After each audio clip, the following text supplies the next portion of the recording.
ಇದೊಂದು awareness video ಆಗಿರುತ್ತೆ. ಯಾವುದೇ ಪೇಜ್, ಪರ್ಸನ್ ಅಥವಾ ಸಿನಿಮಾದ ಹೆಸರನ್ನ ತಗೊಳ್ಳೋದಿಲ್ಲ. ಸುಮ್ಮನೆ ಅವ್ರನ್ನ ಪಾಯಿಂಟ್ ಔಟ್ ಮಾಡಿ ಅವ್ರ ಮೇಲೆ ಹೇಟ್ ಕ್ರಿಯೇಟ್ ಆಗೋದು ಬೇಡ ಅಂತ ಅಷ್ಟೇ. ಹೇಳಬೇಕನ್ಕೊಂಡಿರೋ ವಿಚಾರನ ನೀಟಾಗಿ ಕನ್ವೆ ಮಾಡ್ಬಿಡ್ತೀನಿ. ಯಸ್. ಹಾಯ್, ಹಲೋ, ನಮಸ್ಕಾರ. ನೀವು ನೋಡ್ತಾ ಇದ್ದೀರಾ ನನ್ನ ಪ್ರಕಾರ. ಹೀಗೆ ರೀಸೆಂಟಾಗಿ ಒಂದಿನ ಕೂತ್ಕೊಂಡು ಮೊಬೈಲ್ ನೋಡ್ತಾ ಇದ್ದೆ ಸಂಜೆ. ನಾನು ಫಾಲೋ ಮಾಡೋ ಒಂದು ಇನ್ಸ್ಟಾಗ್ರಾಮ್ ಪೇಜಲ್ಲಿ ಒಂದು ಸಿನಿಮಾ ರಿಲೇಟೆಡ್ ಪೋಸ್ಟ್ನ ನೋಡಿದೆ. ಕನ್ನಡ ಸಿನಿಮಾ ಮತ್ತೆ ರೂಲ್ ಮಾಡ್ತಾ ಇದೆ ಅನ್ನೋದನ್ನೆಲ್ಲ ಆ ಪೋಸ್ಟ್ನಲ್ಲಿ ಹಾಕಿದ್ರು. ನಾನು ಯೂಶಲಿ ಇನ್ಸ್ಟಾ ಪೇಜಸ್ ಹಾಕೋದನ್ನ ನಂಬೋದಕ್ಕೆ ಹೋಗಲ್ಲ, ಬಿಕಾಸ್ ಎಲ್ಲ ಆಲ್ಮೋಸ್ಟ್ ಸ್ಪಾನ್ಸರ್ಡ್ ಪೋಸ್ಟ್ಗಳೇ ಆಗಿರುತ್ತೆ. ಬಟ್ ಈ ಪೇಜಲ್ಲಿ ಬಂದಿದ್ದಕ್ಕೆ ನಾನು ನಂಬಿದೆ. ಜೆನ್ಯೂನ್ ಆಗಿ ಹಾಕ್ತಾರೆ ಅಂತ ನಂಬಿ ಬೇರೆ ಭಾಷೆ ಸಿನಿಮಾಗಳಿಗೆ ಒಳ್ಳೆ ರಿವ್ಯೂಸ್ ಬಂದಾಗ ಹೋಗಿ ನೋಡಿದ್ದೀನಿ. ಅಂಥದ್ರಲ್ಲಿ ಕನ್ನಡ ಸಿನಿಮಾ ಚೆನ್ನಾಗಿದೆ ಅಂತ ಇದ್ದಾರೆ, ಸಿನಿಮಾಗೆ ಹೋಗಿ ನೋಡುವ, ಸಪೋರ್ಟ್ ಮಾಡುವ ಅಂತ ಅಂದ್ಕೊಂಡು ಬುಕ್ ಮೈ ಶೋ ಓಪನ್ ಮಾಡಿದೆ. ಒಂದು 8 ಟಿಕೆಟ್ಗಳು ಒಂದೇ ರೋವಲ್ಲಿ ಬುಕ್ ಆಗಿತ್ತು. ನಾನು ಬಿಡು, ಮೂವಿ ಟೀಮ್ ಅವ್ರು ಮಾಡಿರ್ತಾರೆ ಅಂತ ಅಂದ್ಕೊಂಡೆ. ಯಾಕಂದರೆ ಯೂಶುವಲ್ ಆಗಿ ಹೊಸ ಸಿನಿಮಾಗಳಿಗೆ ಇದು ನಡೆಯುತ್ತೆ. ಪಾಪ ಕಷ್ಟಪಟ್ಟು ಒಳ್ಳೆ ಸಿನಿಮಾಗಳನ್ನು ಮಾಡಿರ್ತಾರೆ. ಜನ ಇಲ್ಲ ಅಂತ ಶೋಗಳು ಕ್ಯಾನ್ಸಲ್ ಆಗ್ತಾ ಇರ್ತವೆ. ಸೊ ಕ್ಯಾನ್ಸಲ್ ಆಗದೆ ಇರಲಿ ಅಂತ ಮೂವಿ ಟೀಮ್ ಅವರೇ ಈ ಥರ ಮಾಡ್ತಾರೆ, which I feel it's fair. ಯಾಕಂದರೆ ಕೆಲವು ಹಾನೆಸ್ಟ್ ಫಿಲ್ಮ್ ಮೇಕರ್ಸ್ಗೆ ಆಡಿಯನ್ಸ್ದು ಜೆನ್ಯೂನ್ ಫೀಡ್ಬ್ಯಾಕ್ ಬೇಕಿರುತ್ತೆ. ಸೊ ಥಿಯೇಟ್ರಿಗೆ ಹೋದೆ, ಟಿಕೆಟ್ ತಗೊಂಡೆ, ಒಂದು 6 ಜನ ಇದ್ವಿ.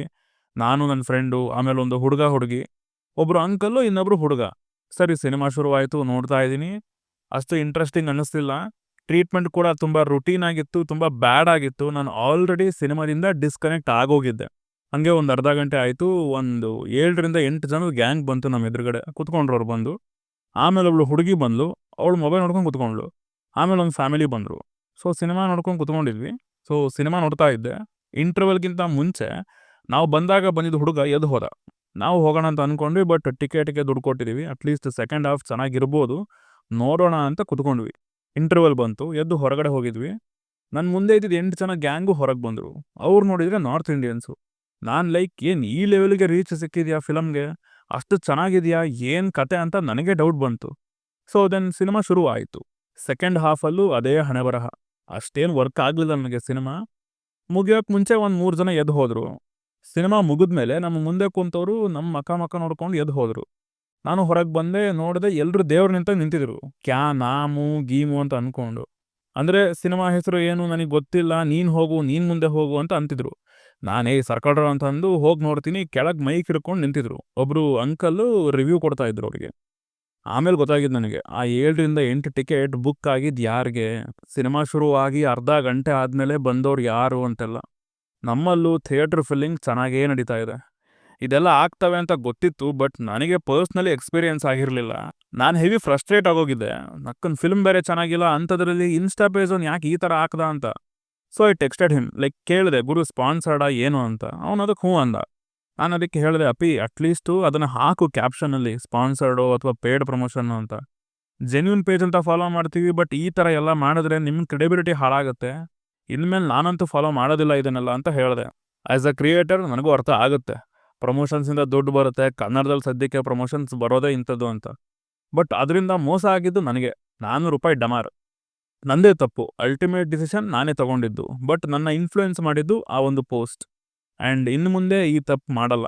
ಹೊಸ ಫಿಲ್ಮ್ ಮೇಕರ್ಸ್ ಸಿನಿಮಾ ಜೆನ್ಯೂನ್ ಆಗಿದ್ರೂ ಕೂಡ, ಚೆನ್ನಾಗಿದ್ರೂ ಕೂಡ ನನಗೆ ಹೋಗೋಕ್ಕೆ ಮನಸ್ಸು ಬರಲ್ಲ. ಇದೇನಪ್ಪ, ಒಂದು ಫಿಲ್ಮ್ ನೋಡಿ ಇಷ್ಟೆಲ್ಲ ಮಾತಾಡ್ತಾ ಇದ್ದೀನಿ ಅಂತ ಅನ್ಕೋಬೇಡಿ. ನನ್ನ ಚಾನಲ್ನ ಮುಂಚೆಯಿಂದ ಫಾಲೋ ಮಾಡ್ಕೊಂಡು ಬಂದವ್ರಿಗೆ ಗೊತ್ತಿರುತ್ತೆ, ಹೊಸ ಫಿಲ್ಮ್ ಮೇಕರ್ಸ್ಗೆ, ಹೊಸ ಫಿಲಮ್ಸ್ಗೆ ನಾನು ಹೋಗಿ ಥಿಯೇಟ್ರಲ್ಲಿ ಜಗಳ ಎಲ್ಲ ಮಾಡಿಕೊಂಡು ನೋಡಿಕೊಂಡು ರಿವ್ಯೂ ಮಾಡಿದ್ದೀನಿ. ಬಟ್ ಪ್ರತಿ ಸಲ ಅದೇ ಆಗಲ್ಲ, ನನಗೂ ಮಾಡೋದಕ್ಕೆ ಬೇರೆ ಕೆಲಸ ಇವೆ. ಆ್ಯಂಡ್ ಈ ವರ್ಷವೂ ಸುಮಾರು ಸಿನಿಮಾಗಳು ನೋಡಿದೆ. ಹಾನೆಸ್ಟಾಗಿ ಹೇಳ್ತಾ ಇದ್ದೀನಿ, ಹೇಳ್ಕೊಳ್ಳುವಂತಹ ಸಿನಿಮಾ ನಮ್ಮಲ್ಲಿ ಒಂದೂ ಬಂದಿಲ್ಲ. ಆ್ಯಂಡ್ ಇಂಥ ಟೈಮಲ್ಲಿ ಕೆಲವು ಹೊಸ ಟೀಮ್ಗಳ ಸಿನಿಮಾಗಳನ್ನು ನೋಡಿದೆ. ನನಗಂತೂ ಇವ್ರುಗಳು ಯಾರಿಗೆ ಸಿನಿಮಾ ಮಾಡ್ತಾ ಇದ್ದಾರೆ ಅಂತ ಅರ್ಥ ಆಗಲಿಲ್ಲ. ಒಂದು ಚೆನ್ನಾಗಿದ್ರೆ ಇನ್ನೊಂದು 10 ಹಾಳಾಗಿರುತ್ತೆ ಸಿನಿಮಾದಲ್ಲಿ. ಆ್ಯಂಡ್ ಅವರು ಕಂಪ್ಲೀಟಾಗಿ ಪಾಸಿಟಿವ್ ಆಗಿ ರಿವ್ಯೂಸ್ ಬೇಕು ಅಂತ ಅಂತಾರೆ. ನಾನೇನು ಫೇವರ್ ಮಾಡ್ತೀನಿ ಅಂತ ಹಾಕ್ಕೊಂಡಿದ್ದೀನಿ ಚಾನಲಲ್ಲಿ. ನನಗಂತೂ ಇಂಥವು ನೋಡಿ ನೋಡಿ ತೀರಾ ಫ್ರಸ್ಟ್ರೇಟ್ ಆಗೋಗಿದ್ದೀನಿ. ಕನ್ನಡ ಸಿನಿಮಾ ಇಂಡಸ್ಟ್ರಿ ಮೇಲೆ ಹೋಪ್ ಅನ್ನೋದು ಹೋಗಿದೆ, ಟು ಬಿ ಹಾನೆಸ್ಟ್. ನೀವೇನೇ ಅಂದ್ಕೊಳ್ಳಿ. ಇದ್ದಾರೆ ಗುರು, ನಮ್ಮಲ್ಲೂ ಒಳ್ಳೆ ಫಿಲ್ಮ್ ಮೇಕರ್ಸ್ ಇದ್ದಾರೆ. ಅವರ ಸಿನಿಮಾಗಳನ್ನು ನಾನು ನೋಡಿದ್ದೀನಿ, ಮುಂದೇನೂ ನೋಡ್ತೀನಿ. ಆದರೆ ಬ್ಲೈಂಡ್ ಆಗಿ ಹೊಸ ಫಿಲ್ಮ್ ಮೇಕರ್ಸ್ನ ಇನ್ಮೇಲಿಂದ ನಂಬೋದಿಲ್ಲ. ಜೆನ್ಯೂನ್ ಎಫರ್ಟ್ಸ್ ಕಾಣಿಸ್ಬೇಕು, or proper word of mouth reach ಆಗಬೇಕು. ಅಲ್ಲಿವರೆಗೂ ನಾನು ನೋಡೋದಿಲ್ಲ. ನನಗೆ ಈ ಥರ ಅನ್ನಿಸ್ತಾ ಇದೆ. ಇನ್ನು ನ್ಯೂಟ್ರಲ್ ಆಡಿಯನ್ಸ್ ಬಗ್ಗೆ ಯೋಚನೆ ಮಾಡಿ. ನಾನು ಅಟ್ಲೀಸ್ಟ್ ಬೇರೆ ಸಿನಿಮಾಗಳನ್ನಾದರೂ ನೋಡ್ತೀನಿ. ಬಟ್ ನಾರ್ಮಲ್ ಆಡಿಯನ್ಸು ಬೇರೆ ಫಿಲ್ಮ್ಸ್ನು ಎಡಗೈಯಲ್ಲಿ ರಿಜೆಕ್ಟ್ ಮಾಡ್ತಾರೆ. ಈ ಥರ ಥಿಯೇಟರ್ ಫಿಲ್ಮ್ ಮಾಡಿಸಿ ಅವ್ರ ಕಡೆಯಿಂದ ಫೇಕ್ ರಿವ್ಯೂಸ್ನ ತಗೊಂಡು ಅದನ್ನು ಸೋಷಿಯಲ್ ಮೀಡಿಯಾದಲ್ಲಿ ಹಾಕಿ ಒಬ್ಬ ಅದನ್ನು ನಂಬಿ ಸಿನಿಮಾಗೆ ಬಂದು ಅದು ಅವನಿಗೆ ಚೆನ್ನಾಗಿರಲಿಲ್ಲ, ಇದೆಲ್ಲ ಬರೀ ಡುಬಾಕ್ ಅಂತ ಗೊತ್ತಾದರೆ ಕಷ್ಟ ಆಗೋದು ಯಾರಿಗೆ ಗೊತ್ತಾ? ಇಂಥ ಚೀಪ್ ವೇಯಲ್ಲಿ ಪ್ರಮೋಟ್ ಮಾಡಿದ ಸಿನಿಮಾಗಲ್ಲ, ಮುಂದೆ ಬರೋ ಒಳ್ಳೆ ಸಿನಿಮಾಗೆ, ಒಳ್ಳೆ ಫಿಲ್ಮ್ ಮೇಕರ್ಸ್ಗೆ ಅದರ ಎಫೆಕ್ಟ್ ಗೊತ್ತಾಗುತ್ತೆ. ಚೆನ್ನಾಗಿರೋ ಸಿನಿಮಾ ಮಾಡಿದರೂ ಕೂಡ ಪರದಾಡೋ ಸಿಚುವೇಶನ್ಸ್ ಬರುತ್ತೆ ಅವ್ರಿಗೆ. ಇಂಥವ್ರಿಂದನೇ ಇಂಡಸ್ಟ್ರಿ ಹಾಳಾಗ್ತಾ ಇರೋದು. ಸಿನಿಮಾ ಮಾಡಬೇಕಾದ್ರೆ ದಯವಿಟ್ಟು ನೀಟಾಗಿ ಮಾಡಿ, ಕೂತ್ಕೊಳ್ಳಿ, ಕಲೀರಿ, ಕಲ್ತು ಕೆಲಸ ಮಾಡಿ. ಒಂದು ಸೀನ್ ಬರೆದ್ರೆ ಅದನ್ನು ಫೀಲ್ ಮಾಡಿ, ಅದನ್ನು ಜಡ್ಜ್ ಮಾಡಿ, ಡಿಸಿಷನ್ ತಗೊಳ್ಳಿ. ಐ ನೋ ಪ್ರೊಡ್ಯೂಸರ್ನ ಹಿಡಿಯೋದು, ಬಜೆಟ್ನ ಎತ್ತೋದು ಎಷ್ಟು ಕಷ್ಟ ಆಗುತ್ತೆ ಅಂತ. ಬಟ್ ಸಿಕ್ಕಿರೋ ಬಜೆಟ್ನ ಎಫೆಕ್ಟಿವ್ ಆಗಿ ಯುಟಿಲೈಸ್ ಮಾಡ್ಕೊಳ್ಳೇಬೇಕು. ಸಿನಿಮಾ ಮಾಡ್ತೀವಿ ಅಂತ ಬಂದ ಮೇಲೆ ಒಳ್ಳೆ ಸಿನಿಮಾನೇ ಮಾಡ್ಬೋದಲ್ವಾ? ಕೆಟ್ಟ ಸಿನಿಮಾ ಯಾಕೆ ಮಾಡಬೇಕು? ಕೆಟ್ಟ ಸಿನಿಮಾ ಮಾಡಿ ದುಡ್ಡು ಮಾಡಿರೋ ಇತಿಹಾಸನೇ ಇಲ್ಲ ಗುರು, ಇದ್ರೂ ತುಂಬ ಕಮ್ಮಿನೇ. ನನಗಂತೂ ನಂಬಿಕೆ ಹೋಗಿದೆ ಸ್ವಾಮಿ. ನಂದೇ ಊರು ಬಾಗಲಾಗೋಗಿದೆ ಜೀವನ.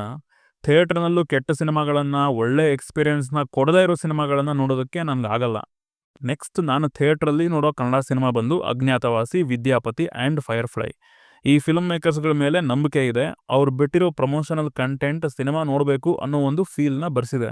ನಿಮಗೂ ಹೇಳೋದಿಷ್ಟೇ, ಆನ್ಲೈನಲ್ಲಿ ಎಲ್ಲದನ್ನು ನಂಬಕ್ಕೆ ಹೋಗ್ಬೇಡಿ, ನನ್ನೂ ಸೇರಿಸಿ. ವಿಷಯನ ಅರ್ಥ ಮಾಡಿಕೊಂಡು ನೀವೇ ಡಿಸಿಷನ್ ತಗೊಳ್ಳಿ. ಒಂದು ಸಿನಿಮಾನ ನೋಡಬೇಕೋ ನೋಡಬಾರ್ದು ಅನ್ನೋದು ನಿಮ್ಮ ಕೈಲಿದೆ. ನಿಮಗೆ ಜೆನ್ಯೂನ್ ಆಗಿ ಸಿನಿಮಾ ಟೀಮ್ ಅವರು ಮಾಡೋ ಪ್ರಮೋಷನ್ಸ್ ರೀಚ್ ಆಯ್ತಾ? ಅದು ಸಿನಿಮಾ ನೋಡಬೇಕು ಅನ್ನೋ ಒಂದು ಎಕ್ಸೈಟ್ಮೆಂಟ್ನ, ಒಂದು ಕ್ಯೂರಿಯಾಸಿಟಿನ ನಿಮ್ಮಲ್ಲಿ ಹುಟ್ಟಿಸ್ತಾ ಹೋಗಿ ಸಿನಿಮಾ ನೋಡಿ. ವರ್ಡ್ ಆಫ್ ಮೌತಿಂದ ಸಿನಿಮಾ ಚೆನ್ನಾಗಿದೆ ಅಂತ ಕೇಳಿಸ್ತಾ ಇದೆಯಾ? ಹೋಗಿ ನೋಡಿ. ನಾವು ಹಾಕೋ ವಿಡಿಯೋ ಪೋಸ್ಟ್ಗಳಿಂದ ಯಾವ ಸಿನಿಮಾನೂ ಗೆಲ್ಲಲ್ಲ, ಸೋಲಲ್ಲ. ಅಲ್ಟಿಮೇಟ್ಲಿ ಸಿನಿಮಾದ ಸೋಲು ಗೆಲುವು ಅದರ ಕೈಯಲ್ಲೇ ಇರುತ್ತೆ, ಅಂದರೆ ಅದನ್ನು ಮಾಡಿದವ್ರ ಕೈಯಲ್ಲಿ. ಸೊ ಇದಿಷ್ಟೇ ನನಗೆ ಇವತ್ತು ಹೇಳಬೇಕನ್ಸಿದ್ದು. ರಿಯಾಲಿಟಿ ತುಂಬ ಬೇರೆನೇ ಇದೆ. ಸುಮ್ಮನೆ ಕುತ್ಕೊಂಡು ಮೊಬೈಲಲ್ಲಿ ಕನ್ನಡ ಸಿನಿಮಾ ನೋಡಿ, ಕನ್ನಡ ಸಿನಿಮಾ ರಿವ್ಯೂ ಮಾಡಿ ಅಂತ ಕಮೆಂಟ್ ಹಾಕೋರಿಗೆ ಈ ವಿಡಿಯೋ ಡೆಡಿಕೇಟ್ ಮಾಡ್ತಾ ಇದ್ದೀನಿ. ಸೊ ಸಿಗೋಣ ಮುಂದಿನ ವಿಡಿಯೋದಲ್ಲಿ. ಬಾಯ್.